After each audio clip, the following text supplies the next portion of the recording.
ஜனநாயகன் படம் எப்போ வரும்? ஜனநாயகம் படம் கண்டிப்பாக எலெக்ஷன் பிறகு தான் வரும். இப்போ வராது. இப்போ எலெக்ஷன் வரப்போகுது. அனௌன்ஸ்மெண்ட் வந்து எனி டைம் வரப்போகுது. இந்த எலெக்ஷன் அனௌன்ஸ்மெண்ட் வந்த பிறகு அது பிறகு அவங்க எல்லாம் ஆல்ரெடி அவங்க ப்ரொடியூசர்ஸே எல்லார்ட்டையும் டிஸ்ட்ரிபியூட்டர்லாம் சொல்லிட்டாங்க. சரி சார் இப்போதைக்கு இந்த மாதம் விட்டுருங்க, இந்த எலெக்ஷனு ஏப்ரல் எலெக்ஷனு மேல ரிசல்ட் வந்த பிறகு நம்ம படத்தை ரிலீஸ் பண்ணிக்கலாம்னு. இப்போ இண்டஸ்ட்ரி பொறுத்தா தெளிவாயிடுச்சு.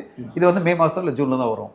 எலெக்ஷன் ரிசல்ட்டுக்கு பிறகு தான் வரும்னு தெளிவாயிடுச்சு. ஸோ அதனால இண்டஸ்ட்ரியில் ஒரு கிளாரிட்டி வந்துடுச்சு. ஸோ அதனால ஏதாவது பிஸ்னஸ் பாதிப்புமா? பிஸ்னஸ் பாதிப்பெல்லாம் ஒன்றும் கிடையாது. எல்லாருக்கும் என்னன்னா பிஸ்னஸ் பாதிப்பா அந்த தயாரிப்பாளருக்கு ஒன்றுமே இல்லை. ஏன்னா அதே பிஸ்னஸ் தான் நடக்க போது, அதை விட அதிகமாக நடக்கும். மக்கள் இன்னும் ஏறி வந்து பார்ப்பாங்க. என்ன பாதிப்புன்னா மே ஜூன்ல பிளான் பண்ண எல்லா படங்களுக்கும் பாதிப்பு. படங்களுக்கு தான் பாதிப்பு, படங்களுக்கு அடுத்த தயாரிப்பாளருக்கு பாதிப்பு. ஏன்னா மே ஜூன்ல நம்ம வந்து ஈஸியா வந்துடலாம். சம்மர் ஹாலிடேல நம்ம படம் வந்து பெருசா கல்லா கட்டும் அப்படின்னா இந்த படம் வந்து நிற்கும். ஏன்னா எலெக்ஷன் பிறகு இந்த படம் வந்துடும். வரும்போது என்ன டோட்டலா இது வந்து மற்ற படங்களுக்கு ஒரு பாதிப்பு வரும். அது தவிர்க்க முடியாது. ஸோ அவர் எலெக்ஷன் ரிசல்ட் எப்படி இருந்தாலும் இந்த படத்தோட வெற்றி தோல்வியே அது எந்த வகையிலும் அது பாதிக்கப்படுறதில்லை.